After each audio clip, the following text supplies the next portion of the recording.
ফেলে দেওয়া জিনিসটা দিয়েও যত মজাদার কিছু বানানো যায় সেটা আমি আজকে নিজে না বানালে বুঝতেই পারতাম না। আমাদের প্রত্যেকেরই বাসায় কিছু না কিছু ফল ফ্রুটস থাকে, এগুলো দেখা যায় উপর দিয়ে একটু কালো হয়ে গেলে কিংবা কালারটা নষ্ট হয়ে গেলে আমরা ভেবে রাখি যে এটা নষ্ট হয়ে গেছে, ফেলে দেয়। আসলে ফেলে না দিয়ে ওইটা যদি একটু মাথায় বুদ্ধি খাটিয়ে কষ্ট করে কিছু একটা বানিয়ে নেওয়া যায়, বাচ্চারা অনেক মজা করে খাবে এবং বড়দেরও বিকেলের চায়ের সাথে খুব ভালো যাবে। তো যাই হোক, এখানে আমি আমার বাসায় 2 দিনের আগে কলা আনা হয়েছিল, ওই কলাগুলো কেউ খাচ্ছিল না, যেহেতু এখন বাজারের কলাগুলো হচ্ছে মেডিসিন দিয়ে পাকায়, তো আর গাছ পাকা কলা না, যেহেতু মেডিসিনের কলা বাসায় এনে রেখে দিলে 2 দিনের মধ্যে কালো হয়ে যায়, ভিতরে ভালো থাকে কিন্তু কেউ খেতে চায় না। তো আমারও বাসায় সেম দশা, তো কেউ খায়নি এগুলো। আজকে ফেলে না দিয়ে আমি ভাবলাম তাহলে কিছু একটা বানিয়ে ফেলি। বাবা সেই কাজ, বসে গেলাম মজাদার নাস্তা বানানোর জন্য। বাসায়ও আতপ চালের গুঁড়ো ছিল, তো প্রথমে আমি এখানে 1 কাপ পরিমাণে আতপ চালের গুঁড়ো নিচ্ছি, এরপরে পরিমাণ মতো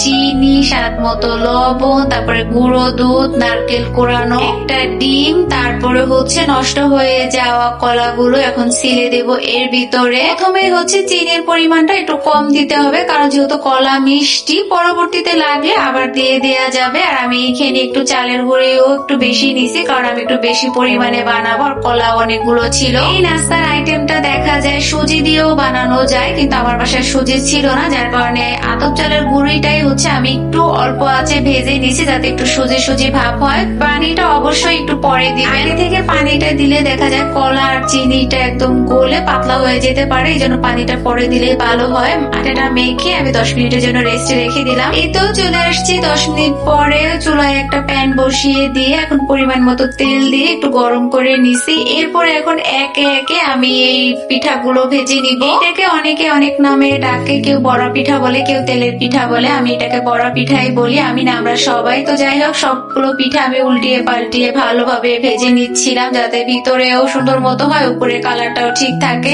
রাসটা অবশ্যই মিডিয়ামে রাখতে হবে, তা না হলে দেখা যায় উপরটা কালার হয়ে যাবে, ভিতরে একদম কাঁচা থেকে যাবে। এই যে দেখেন, অর্ধেকটা আমি ভেজে নিছি, আর বাকি অর্ধেকটা এখন আমি আবার একে একে দিয়ে ভেজে নিব। আমার মাকে আমরা এরকম বৃষ্টির সিজনে দেখতাম এরকম কলা দিয়ে কিংবা কাঁঠাল দিয়ে, অনেক সময় তাল দিয়ে, যে সময় যে সিজনে যেটা হইতো ওইটাই দিয়ে এরকম করে আমাদের বড়া বানাই দিত খাওয়ার জন্য, খুব মজা করে খেতাম। দেখা যায় অনেক সময় ক্ষুধা লাগে, ঝটপট নাস্তা হিসাবে এটাও খাওয়া যায়, খুবই মজা লাগে এই ধরনের পিঠাগুলো। তো যাই হোক, আমার সবগুলো বড়া ভাজা শেষ, এখন আমি তুলে নিচ্ছি। তো সবগুলো বড়া ভাজা শেষ, আমি প্লেটের ভিতরে নিয়ে নিছি। উপর দিয়েও যেমন কালারটা সুন্দর আসছে, ভিতর দিয়েও পিঠাগুলো অনেকটা মজা হয়েছিল।